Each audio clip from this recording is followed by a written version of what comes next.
Eu quero ler com você em Mateus, capítulo 22, versículo 39. Evangelho de Mateus,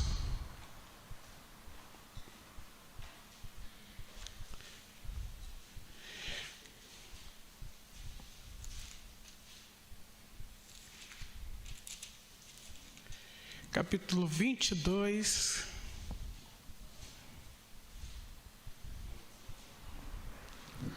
versículo 39. Todos acharam? Amém?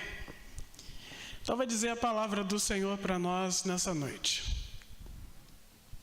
O segundo, e aqui é o segundo mandamento, tá? É semelhante ao primeiro. Amarás o teu próximo como a ti mesmo. Amém?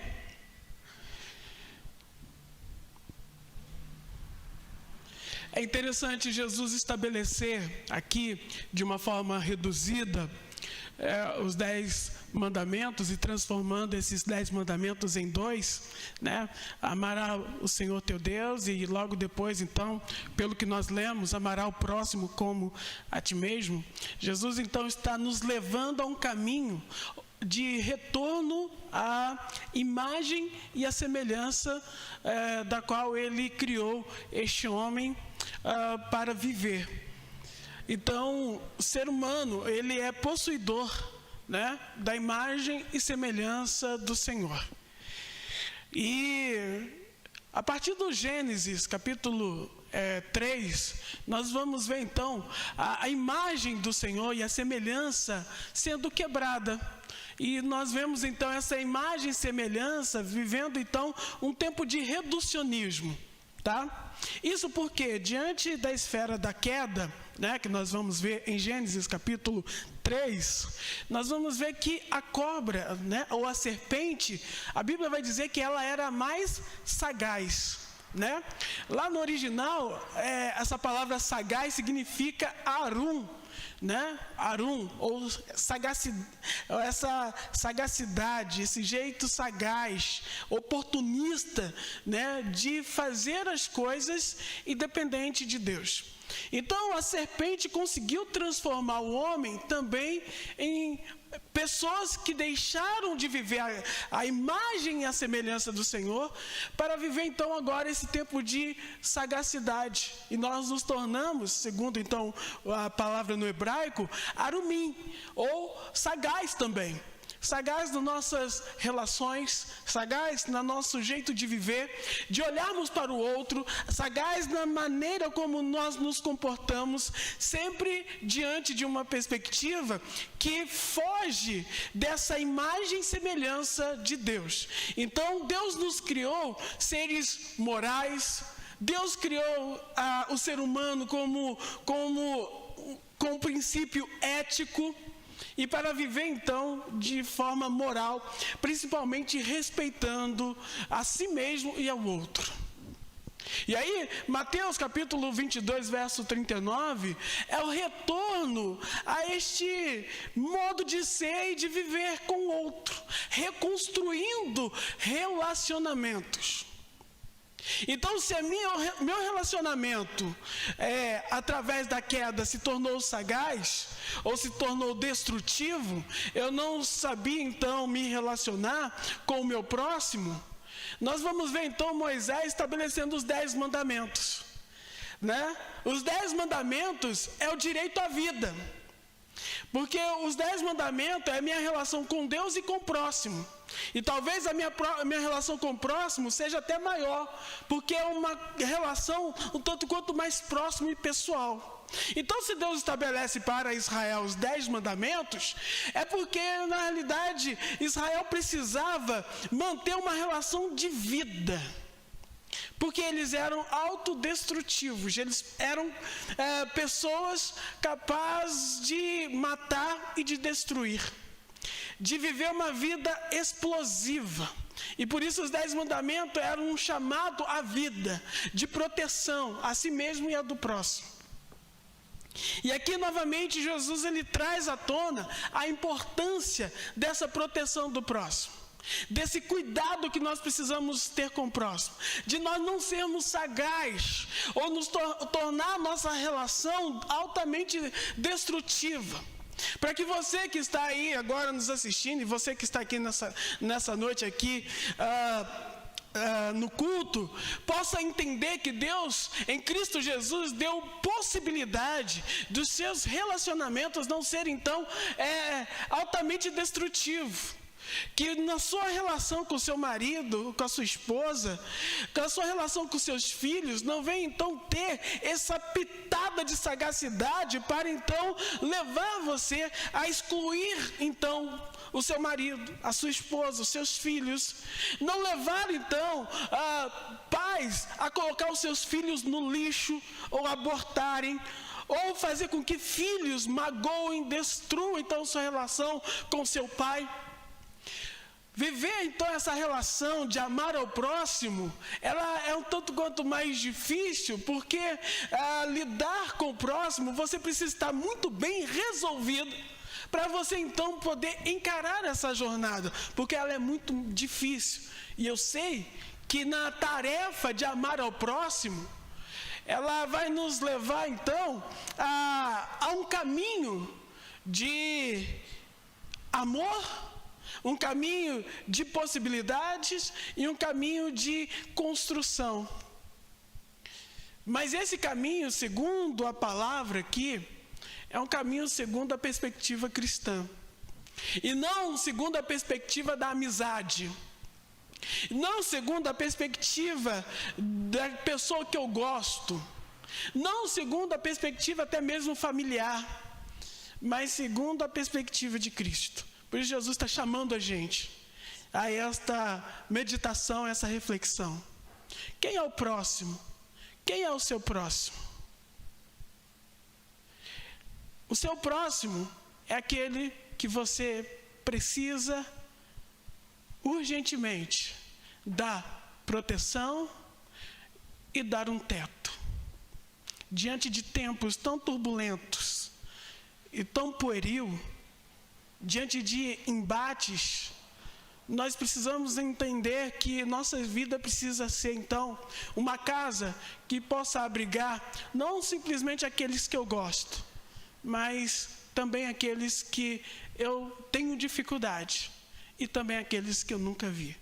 Então, amar ao próximo é entender que a minha missão como cristão é saber lidar com toda a humanidade.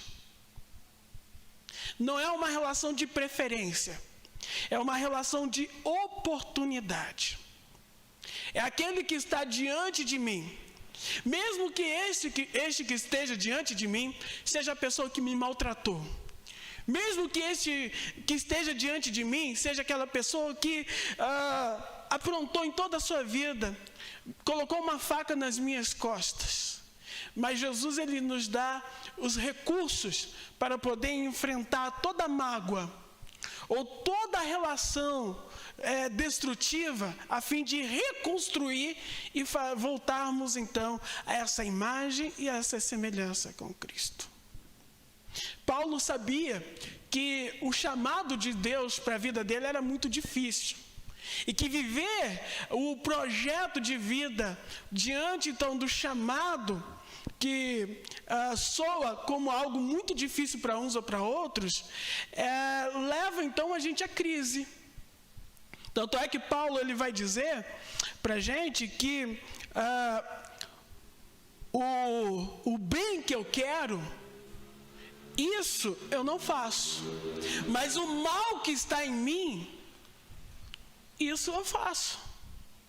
Então, quando eu estou diante de uma relação explosiva, diante de pessoas que me magoaram, que me machucaram, ou pessoas que de alguma forma eu não consigo ter uma relação afetiva, eu sou mais excludente.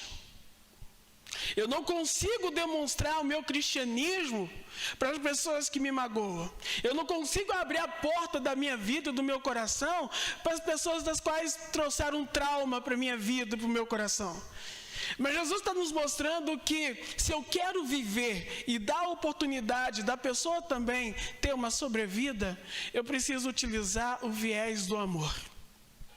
Porque o amor, ele abre portas. Porque o amor, ele é altamente construtivo.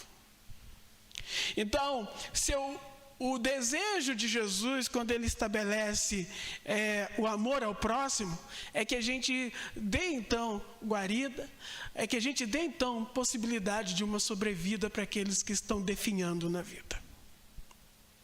E aí então eu consigo restaurar essa imagem e semelhança como no princípio, quando Deus criou o homem. E onde deságua essa imagem e semelhança de Jesus para nós? Numa vida moral e ética. E então, moralmente ou de uma forma ética, eu vou então sendo talhado para poder refletir a verdadeira imagem desse cristianismo. Porque se Deus não me leva, ou te leva, ou leva a igreja a essa reflexão de retorno a essa imagem e semelhança, é claro que, como Paulo, a gente vai ter muitas dificuldades de lidar conosco mesmo.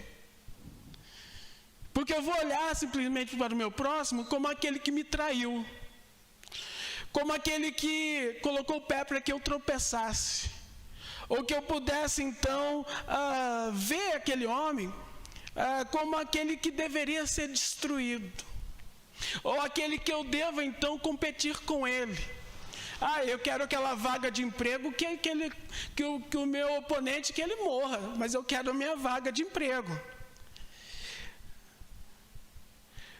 Eu quero que o fulaninho, que ele suma, mas eu quero aquele relacionamento para mim. Não é bonito de ver um cristão orando para ter então o marido ou a esposa do outro. Assim como não é bonito ver então cristãos, eu acho que não é possível isso acontecer, de cristão espancar um outro até a morte para alcançar os seus bens. Isso é altamente contrário e contraditório. E por isso que essa imagem e semelhança de Cristo precisa ser atualizada em nossas vidas, para que o outro não se torne então o nosso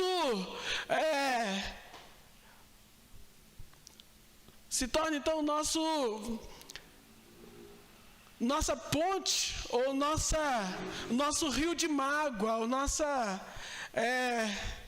nosso desgosto. Para que o próximo que está diante de nós, que pode nos ferir, e alguém me disse uma certa vez: pastor, mas eu contei todos os meus segredos para minha amiga, e ela me traiu. E eu disse: mas só os amigos é que podem trair. Os inimigos não traem, porque ele já mostra toda a sua hostilidade. Quem está mais perto, mais próximo, é capaz de trair. Às vezes trai conscientemente. Às vezes pode trair, até mesmo inconsciente. Mas eu disse para essa pessoa: a partir do momento que você revela o seu segredo para alguém, você tem que estar disposto também a entender que ninguém guarda 100% de segredo. E você é tão responsável quanto o outro. Se você não quer ter atrito com ninguém, não revele os seus segredos para ninguém. Guarde no seu coração. Porque as pessoas vão falhar. As pessoas vão te decepcionar. E aí a grande questão não é se eu vou ter um amigo 100% para estar ao meu lado para me amparar. Mas se eu estou disposto a perdoá-lo, a amá-lo, independente se ele me traiu ou não. Então, aqueles que vão te decepcionar estarão sempre ao seu lado. Que diga Judas, não é isso?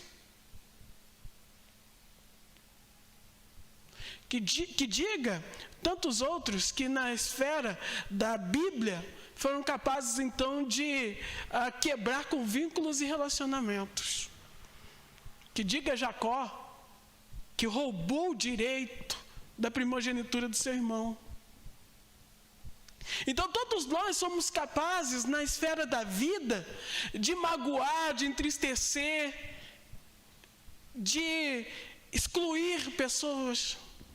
Mas Jesus ele vem com esses dois mandamentos, principalmente esse, para nos mostrar que esta pessoa que está do nosso lado, nós precisamos ser então ponte para uma relação saudável, uma ponte para uma relação de fraternidade, para que o amor possa ser esse caminho de reconstrução da facada que você pode ter levado nas costas, da pessoa que te colocou para trás e roubou os teus sonhos e suas esperanças, para que você não viva diante de um passado que sempre vai fazer você viver remoendo aquilo, de uma mãe não presente ou de um pai que bateu como não devia, para que a sua história não seja uma história que vive sempre engessada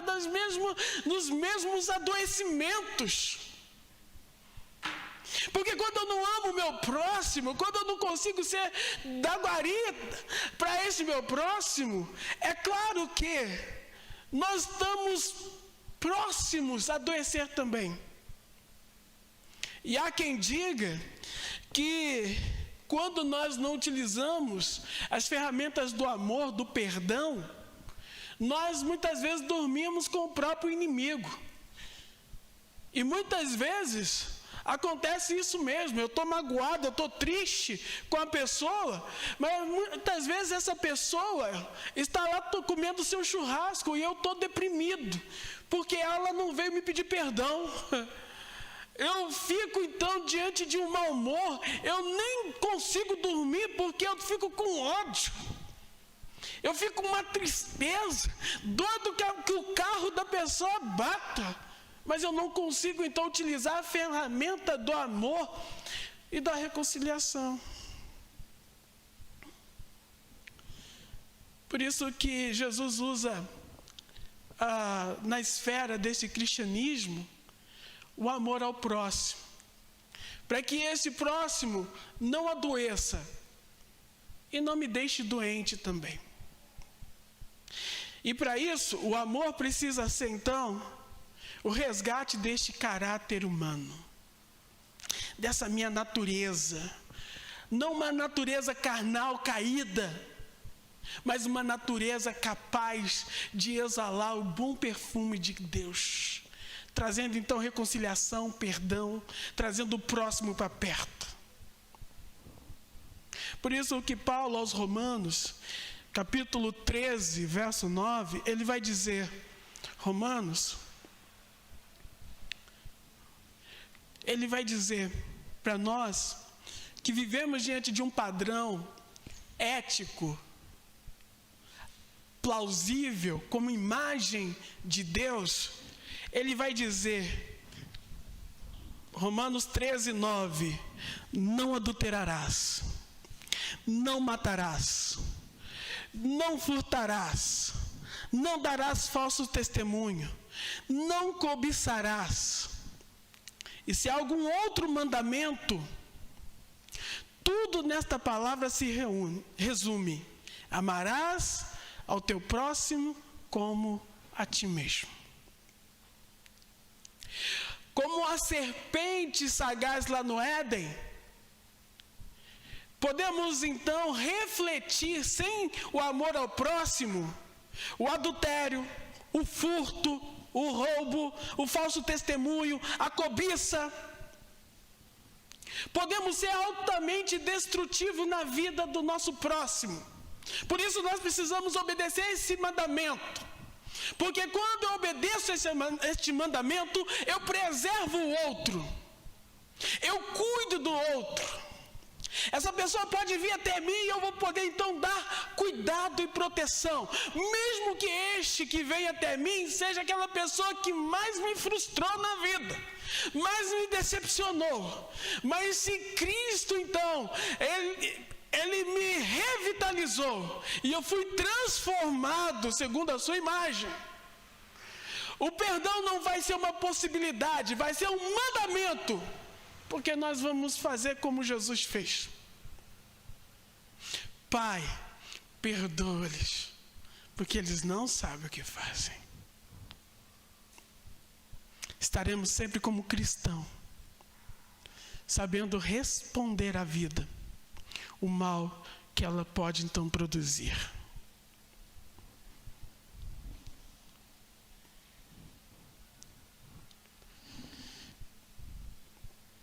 Em Gênesis capítulo 4, verso 7. Em Gênesis capítulo 4, verso 7. Vai nos mostrar, do capítulo 4, do 7 ao 8. Deus vai dar uma sentença aqui para Caim. Ele vai dizer para Caim: se bem fizeres, não haverá aceitação para ti.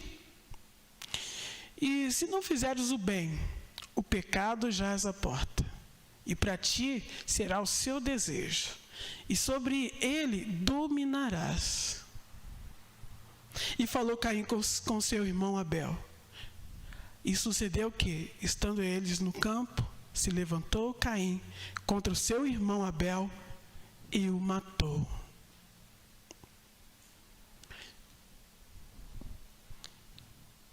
Se eu não sei lidar com esse padrão ético, e a ética é aquilo que não muda.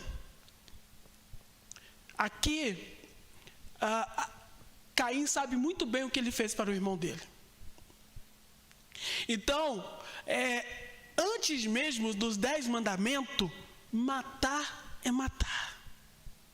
Roubar é roubar.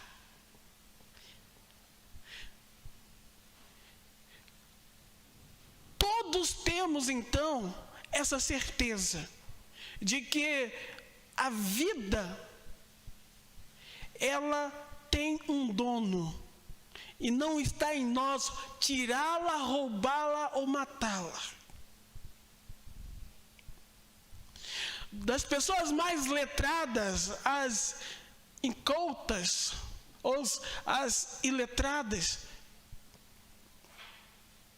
com deficiência ou não, a capacidade de podermos então entender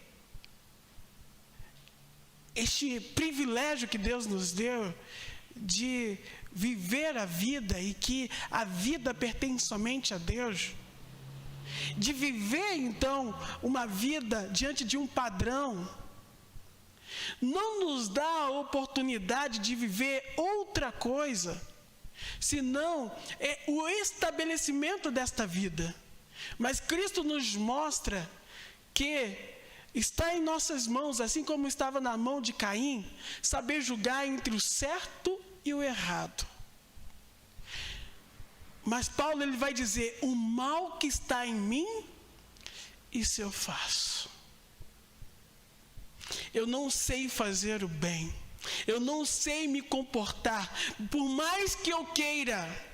Eu tenho algo que está me levando à morte, está me levando então a fracassar, está me levando então a ter ódio da pessoa que está do meu lado, que é a pessoa que mais eu tenho dificuldade. Meus irmãos, eu quero dizer que às vezes a gente pode dar até uma oferta, um dinheiro para um mendigo que está na rua. Muitas vezes a gente pode dar até mesmo uma cesta básica para pessoas que a gente não conhece. Mas o difícil é a gente olhar para a pessoa que está do nosso lado, que dorme às vezes no canto da tua cama, e dizer para ele: eu te amo. Aquele que saiu do seu ventre, que é o seu filho, que você então, você gerou ele, e dizer para ele: filho, eu te amo. Para dizer para esse seu marido ou para essa sua esposa: conte comigo. Às vezes a pessoa está do nosso lado, mas a gente prefere ficar na internet e conversar com ele pelo WhatsApp. Mas eu não consigo então olhar no olho dele e dizer assim: olha, eu estou machucado nisso, eu feri nisso. A vida está levando a cada um de nós para um individualismo. A vida está levando a gente a um estado onde a gente prefere viver a virtualidade da coisa do que então a relação palpável e tangível. O próximo nunca esteve tão distante, mesmo ele estando do nosso lado. Nós conhecemos muitas coisas. Nós conhecemos muitas coisas que acontecem ao redor do mundo. Aconteceu alguma coisa no Japão, instantaneamente nós sabemos aqui. Mas muitas vezes existe alguém morrendo do nosso lado e a gente não sabe onde ele está. Está clamando por socorro e a gente não tem um antídoto. Jesus está nos mostrando um caminho de restauração e de retorno ao Senhor, para que o Abel não possa ser então uma vítima nossa. Esse Abel pode ser então seu filho, que está clamando por socorro e você não sabe utilizar as ferramentas do amor para poder trazê-lo. Pode ser o seu casamento, pode ser o seu patrão, pode ser aquela pessoa mais difícil lá no seu trabalho, que fica o tempo todo falando mal de você, e você está doido então para fazer como os discípulos, querendo jogar fogo na cabeça dele. Mas muitas vezes você não tem ferramentas para liberar então o perdão de Deus para a vida dela, para poder então restaurá-la.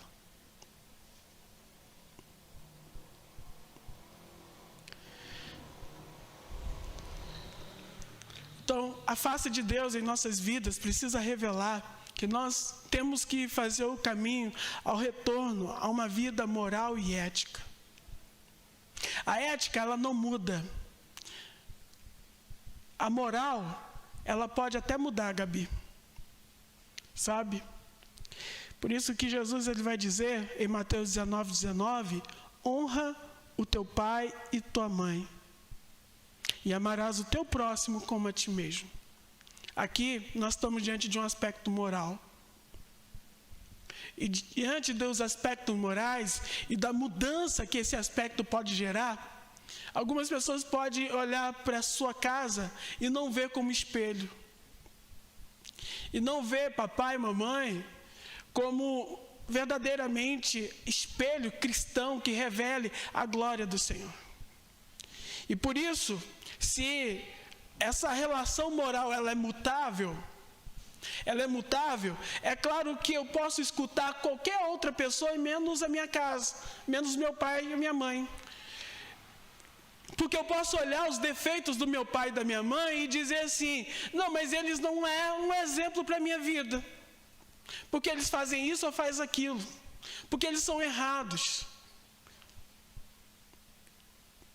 Mas a Bíblia está dizendo, honra o teu pai e a tua mãe. Eu quero dizer que o teu pai e tua mãe não serão perfeitos, mas mesmo assim eles serão seus pais, será seu pai e será sua mãe. Mesmo que eles façam aquilo que mais te desagrada, mesmo que ele te toque ou te bata da forma como não deveria, ele não deixará de ser teu pai e tua mãe. Por isso que para alguns lugares essa moral ela pode mudar. Alguns podem não respeitar o pai e a mãe. Alguns podem respeitar professores e líderes, amigos, colegas. Podem respeitar qualquer outro tipo de realidade social. Mas Jesus está dizendo, o teu próximo, para você então conseguir amar o teu próximo, você precisa então começar com seu pai e com sua mãe. Mesmo que eles sejam difíceis, mas eles não deixarão de ser aqueles que te geraram ou que cuidam de você. Então, se você quer ser feliz na vida, olhe para papai e para mamãe com o olhar de Jesus, de responsabilidade, como um filho obediente, como um filho que presta, então, atenção aos conselhos. Talvez não faça as coisas erradas que os seus pais façam, mas valorize as coisas certas que eles fazem por você. E não use de desculpa os erros dele para você também entrar numa relação destrutiva. Porque na realidade, quando Jesus nos chama o amor ao próximo, Ele quer fazer com que a gente então seja transformado, e Ele precisa então fazer com que a nossa relação conosco mesmo seja uma relação de possibilidades. Por isso, meu irmão, minha irmã, nessa noite, eu quero que você pense, quem é o seu próximo? E mais do que isso, como esse próximo pode ser então abraçado por mim, cuidado, e como eu posso amá-lo, ao ponto então de fazer com que este próximo seja alguém que vá comigo morar no céu. Há quem diga que é impossível viver isso. Por isso nós estamos vivendo uma época de descarte. Descartamos pessoas, amigos, familiares, descartamos o próximo. Porque é muito mais fácil dar uma cesta básica do que pegar a pessoa difícil e colocar no nosso colo e ninar como a Gabi está fazendo agora com a Annalise. É muito fácil, Annalise, fazer isso. Mas será que é possível a gente fazer isso também com a pessoa que nos traiu ou magoou? Será que é possível? Aos olhos humanos a gente não consegue. Mas aí eu entendo por que foi tão dolorida e difícil a cruz de Cristo. Porque eu era difícil. Você era difícil. E se nós éramos difíceis, Jesus então nos amou, Ele vai nos mostrar que é possível amar o próximo. A partir do momento em que eu entendo que Jesus também, Ele está em mim.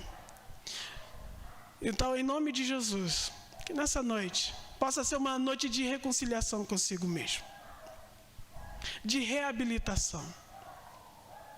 Que nessa noite você possa abrir mão das mágoas e voltar novamente a essa imagem e semelhança do Senhor.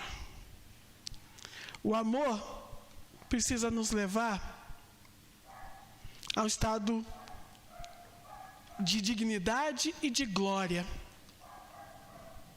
Dignidade e de glória.